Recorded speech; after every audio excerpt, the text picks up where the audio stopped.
From Washington, this is VOA News.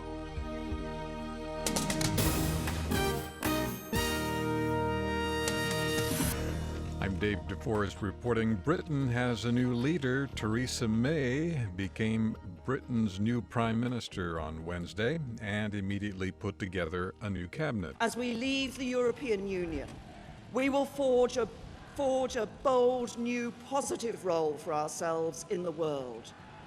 And we will make Britain a country that works not for a privileged few, but for every one of us. David Davis will take the newly formed job of minister in charge of negotiations with the EU. Those talks are expected to take as long as 2 years. In a surprise choice, she named former London Mayor Boris Johnson as her Foreign Secretary. Johnson led the campaign to drop out of the European Union. Ms. May also appointed other Brexit supporters to major cabinet posts, including former Foreign Secretary Philip Hammond as Finance Minister and Amber Rudd to her old job of Home Secretary. The United States has launched a new trade enforcement action against China at the World Trade Organization. The action was taken because China charges export duties on 9 raw materials. That makes those more expensive for U.S. manufacturers. The U.S. military has deployed about 40 soldiers to South Sudan's capital following days of fighting that has left hundreds of people dead and raised fears of renewed civil war. The military's Africa Command says the troops were sent to Juba to safeguard the U.S. Embassy and help carry out a State Department order for non-essential personnel to leave the country. The United Nations peacekeeping chief has urged the Security Council to consider imposing an arms embargo on South Sudan. Hervé Ladsus reiterated Secretary Ban Ki-moon's call for targeted sanctions on South Sudanese leaders and military commanders. This is VOA News. New public opinion polling in key U.S. states shows Republican Donald Trump is gaining ground on Democrat Hillary Clinton.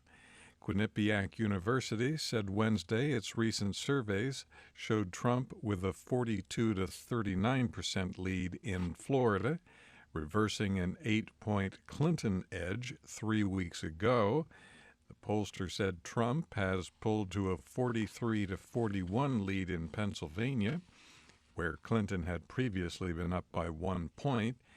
The two candidates remain tied in a third state, Ohio.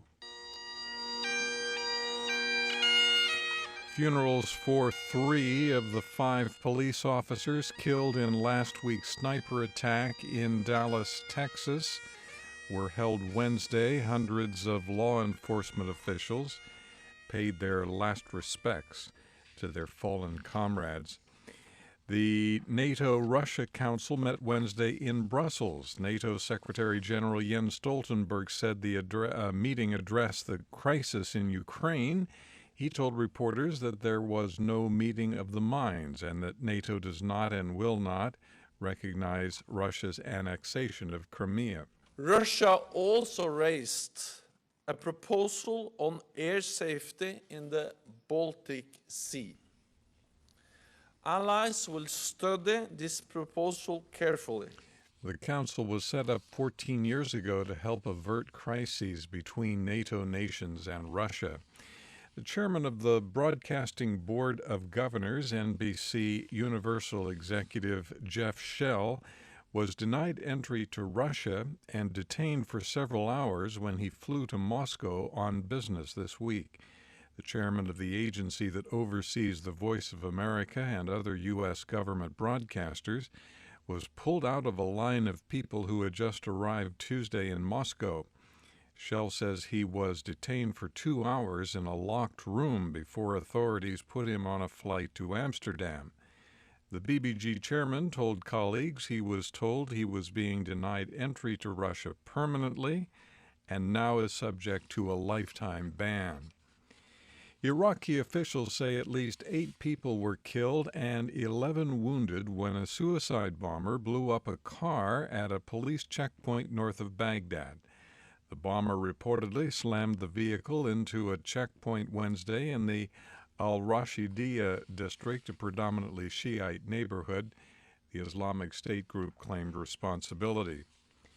The Taliban is dismissing as empty talk a U.S. military announcement that it would base hundreds of extra troops close to Afghanistan, that the troops would be ready to deploy to the war zone if needed. The Islamist insurgency's statement came a day after the top U.S. commander in Afghanistan revealed that about 400 American troops will be placed, in his words, over the horizon. In Washington, I'm Dave DeForest. That's the latest world news from VOA.